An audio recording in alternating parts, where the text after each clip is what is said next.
Good morning, everyone. Happy New Year's Eve. We have an amazing show for you this morning. Rachel Bovard is back. Great to have you, Rachel.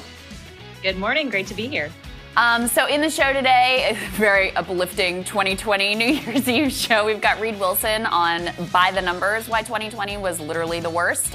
We've got David Sirota on to talk about all of the ways that Democrats helped enable the failure of the stimulus checks this week here in Washington. Got a great panel on to talk about the year sort of in review and looking forward to 2021.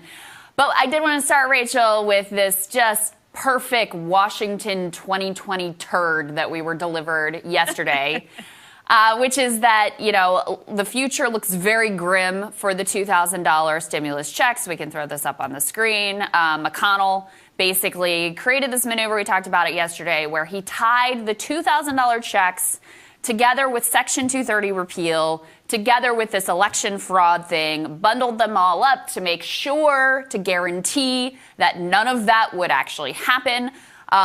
You know, this is one of those situations, Rachel, where it's just like failure all around, because obviously everyone was basically jockeying rather than actually trying to get $2,000 or help in the hands of the American people. They were just jockeying for the right talking point.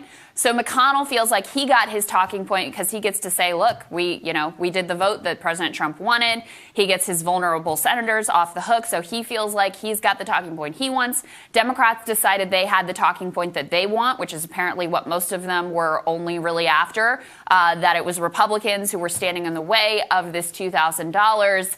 And let's take a listen to a little bit. We've got a few people that we want to highlight here. Let's take a listen to a little bit of what Mitch McConnell had to say about all of this yesterday.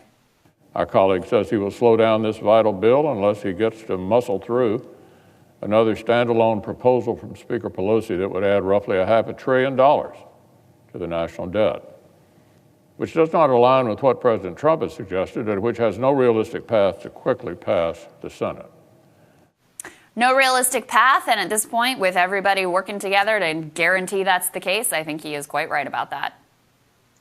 Yeah, I'd like to say this is just, the perfect end of 2020, Congress being stupid, but that's just a perpetual evergreen thing that we see every year is Congress being stupid. True. But I think this is, part and parcel of what we expected from the beginning, which is this, to your point, has been completely politicized from beginning to end. And in reality, this vote, if it happens at all, is going to be right at the tail end of this Congress. The new Congress gets sworn in on Sunday. Right now, the National Defense Authorization Act veto override, because you have Sanders and Hawley objecting to collapsing any of that time, that process is going to run right up to, I think, Sunday. The last vote might be Saturday night. So if we see a vote at all, it'll be probably over the weekend. And that's the last hope I think Democrats have. Now, they aren't completely out of options, right? You're out of bullets, but you can still throw the gun at the guy. That's kind of where Senate Democrats find themselves. They have a couple procedural options. They could file cloture on Pelosi's bill right now and run time on that. Or they could just pass McConnell's bill, swallow hard on the other issues and pass it for the $2,000 checks. But I don't think you're going to see a lot of Democrats take that road. Yeah, I mean, to just throw Section 230 out without any sort of contingency plan or planning or whatever is a sort of invitation to chaos. I think it's actually an interesting idea of just, hey, vote for it, call his bluff and vote for the whole thing. The Election Fraud Commission, I don't care about that. Sure, vote for that thing. The Section 230 is the one. Yeah, I mean, who cares, right? It's a check-the-box, stupid Washington commission that's ultimately going nowhere and just makes people feel good about, they're doing some busy work. Section 230 is the one that, gives a little more pause because it would be a dramatic change in the tech landscape with, basically no planning involved. They're not going to go in that direction, though. And, I basically, as has been from the beginning of the stimulus debate, everyone involved should be ashamed of themselves in one way or another, right? Trump puts this $2,000 thing on the table, but he's not willing to, first of all, he does it so late in the process after they've already negotiated the bill and after, when it's at the very end of time, he just tweets about it. It's not like he's making calls. It's not like he's twisting arms. It's not like he's actually going to exact any price from the Republicans who are standing in the way of $2,000 checks going to the American people. So he's ridiculous and absurd and ultimately gets none of the things that he threw a tantrum over in order to get. that all really does lie with him, because if he wanted to get these $2,000 checks and was focused on it from the beginning, they could have gone out months ago. So there's him. There's McConnell is like obvious villain here. You know, he's the one who comes up with the maneuver to tie all these things together to guarantee their failure. That's on the Republican side. On the Democratic side, one of the people who's been one of the better actors here is Bernie Sanders, who really, Democrats had already negotiated a bill that had no direct stimulus payments whatsoever. And if not for Bernie and Hawley being like, what are you doing here? Like, we're really going to pass all this money for corporate and the corporate liability shield and all this crap, and you're not going to give one direct dollar in stimulus to the American people. He ends up making common cause with Donald Trump, which is very interesting, and he talked about that on the floor yesterday. Let's take a listen to that. In the House, over 2/3 of the members of that body, including 44 Republicans, voted to say that at this time of economic desperation, working families deserve help and they deserve a $2,000 check. And as Senator Schumer just indicated, we have a very unlikely ally in President Trump. Nobody here has disagreed with Trump more times than I have. And yet here is what the leader of the Republican Party says. He says $2,000 ASAP. Unfortunately, that's all Trump really did, though, was send out these tweets. And so Bernie threatened to hold up the NDAA, which he followed through on. And this comes from David Sirota's reporting. I just want to read this directly so people understand Democrats' complicity in what I think you aptly dubbed, Rachel, failure theater. So Sanders forced McConnell to ask the Senate to pass a formal motion to proceed on the defense bill that would let Republicans move forward on the Pentagon priority without a vote on the $2,000 checks. So that motion that Bernie forced created the moment when Democrats could have stood their ground and cornered the GOP leader. Instead, as Republicans saber-rattled about the need to pass the defense bill, 41 Democrats obediently voted alongside McConnell, allowing him to move the defense bill forward without a vote on the checks. That included, by the way, yes votes from Chuck Schumer and the one and only Kamala Harris, who was the lead sponsor on a bill to give Americans monthly $2,000 checks during the pandemic and has been like wholly silent during this entire debate. One day before her vote to help McConnell, she had called on the Republican leader to hold a vote on her legislation, but then she meekly goes along with him when it actually counts. This is what's really pathetic.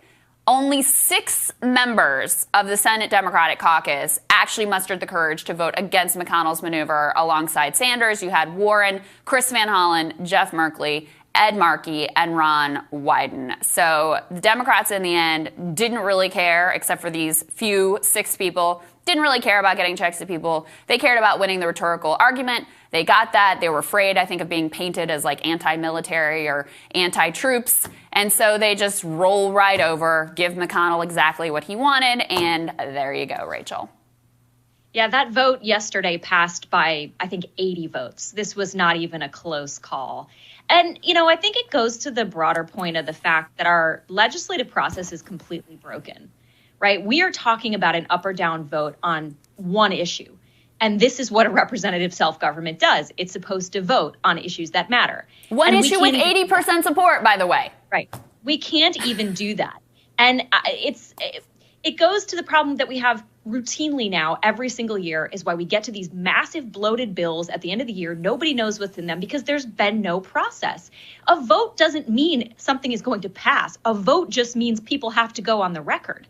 And voting, again, is the only accountability, the only clarity we have in the legislative process. We should be doing it every week. We should be doing it every day. And, I think, and I said this yesterday, I really do think McConnell is working against his own interest here because we know McConnell is a political creature first and foremost. He is not ideological about any issue that I can tell besides war and campaign finance. Other than that, he is completely driven by politics. You have an issue that in Georgia polls extremely well. And yet McConnell will not even put it on the floor. And again, putting on the floor doesn't guarantee passage. It just means taking a position. Put it on the floor, defeat it, move past it if that's what you want. but have that process. That's why we have a self-government. Otherwise, it's kind of pointless. And I think Newt Gingrich pointed this out recently, that this is a very important political vote for Georgia. So again, I'm not sure why McConnell's working against his own interest in this fact. Yeah, and we have that Newt Gingrich sound. He's very clear. He said, look, Republicans may lose in Georgia if they don't get on board with these $2,000 checks and not in some BS maneuver like what McConnell pulled off. Let's take a listen to what Newt had to say. I really am very worried that if he plays a clever parliamentary game, it may look good inside the Senate, but it could cost us 2 Senate seats and control of the Senate. So I would beg him to bring up the $2,000 payment as a freestanding, independent vote, and I'll have people like Senator Loeffler and Senator Perdue able to come back and vote for it, take it off the table as an issue.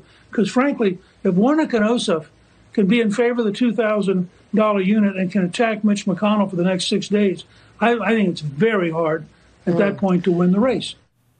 I don't know if I'd be quite as definitive as Newt, but I think his fundamental point is correct, that the way most people are going to perceive this, they're not going to follow all these clever parliamentary maneuvers. They're going to perceive it as Mitch McConnell and the Senate Republicans block these checks. That's how it's going to appear to most American people.